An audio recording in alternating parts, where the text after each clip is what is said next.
Welcome back to the Kempire Daily YouTube channel, where we give you a daily dose of hot topics in music, entertainment, and reality TV. As always, don't forget to like, comment, subscribe, and hit that notification bell so you never miss out on breaking news or when we upload. In today's video, I wanted to give you another update on The Talk and Sharon Osbourne, of course. Well, guess what? They are finally recording live shows, and they address what exactly happened on that infamous day with Sharon Osbourne versus Sheryl Underwood. Sheryl Underwood addresses what happened on that day, and she said this: "It's time for an episode of The Talk that will be unlike any other we've had before. As you may know, during our break, Sharon decided to leave The Talk. We need to process the events of that day and what happened since so we can get to healing. Over the next hour, we will honestly discuss what occurred and explore some of our feelings. And we'll also show you how anyone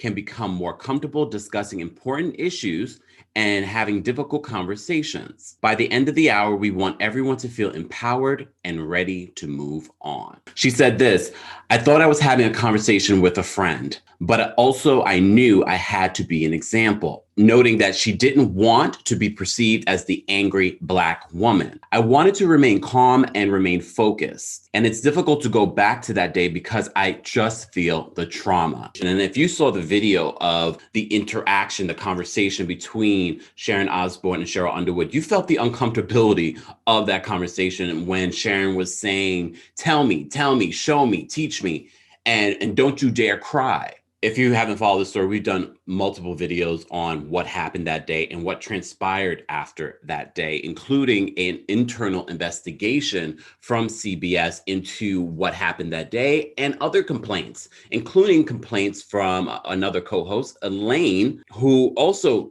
discussed this on The Talk this week and said this: "When you go back and you watch what happened in that episode, you will see two Black women walking the same tightrope that Black women are walking every single day in the workplace. We knew that we had to stay composed in that situation, even in the face of someone who was A, not listening, and B, who went off the rails in disrespect." Sheryl Underwood had said in her podcast that she did not receive a phone call from Sharon Osbourne. Sharon Osbourne then took to social media and posted text messages that she sent to Sheryl. But she still insists that she never had any phone calls or missed calls from Sharon Osbourne.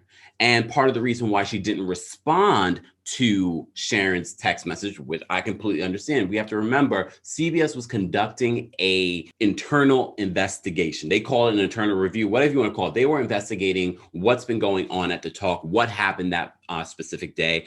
And technically, you really shouldn't be communicating between the person that's involved in the investigation, and she's also involved in the investigation. So any sort of conversation could taint the investigation. And she said this in regards to whether she heard from Sharon Osbourne or not, or with an apology or whatever it may be. She said this: "I want to clear something up. There was a discussion about Sharon and I communicating with each other. I have not spoken to her and do not have any phone call missed or received that I can find on my phone from her. But there were text messages sent to me," noting that she didn't speak about or acknowledge those text messages because she wasn't sure whether she was allowed to communicate with Osbourne amid the network's investigation.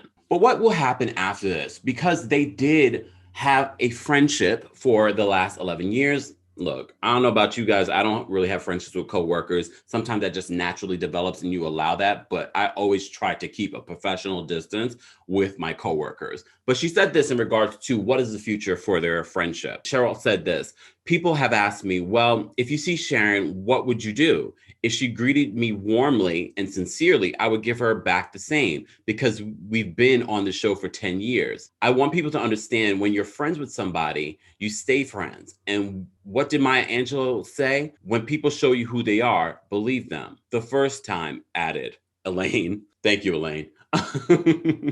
I love that quote from Dr. Maya Angelou. When people show you who they are the first time, believe them. Sometimes people show you who they are the first time, not necessarily in the first 10 years of knowing them. And I I beg to differ that Sharon has not showed her true colors to Sheryl over the years, and she just ignored it. Look, the universe is always sending you little things, a little tap, and then it's a brick upside your head. I think that explosion that we saw on the talk was the brick upside Sheryl Underwood's head in regards to her relationship with Sharon Osbourne. She ignored probably little crumbles of things over the years because she wanted to keep her job. She knew that in order she has to work with this person. This was not the first time that Sharon Osbourne showed her who she really is. I'm glad they addressed it. They didn't ignore it. CBS has said that after their internal review, they were going to be implementing listening sessions, conversations. In this episode, they had experts on, which I thought was great. This is the same thing I felt Basketball Wives should have done if they were trying to be responsible with the platform that they have. They should have had experts come in and try to mediate a conversation between the ladies because they were talking about such a serious topic in the Black community when it comes to colorism. I'm glad that CBS is taking the responsible route, although it might have been the forced route. I'm glad that they're doing it and that they addressed it. But let me know your thoughts on what Sheryl Underwood said, not communicating with Sharon Osbourne, and what do you think about the future of the talk? Who do you think should replace Sharon Osbourne on the talk? As always, don't forget to like, comment, subscribe, and hit that notification bell so you never miss out on breaking news or when we upload. And we're uploading daily.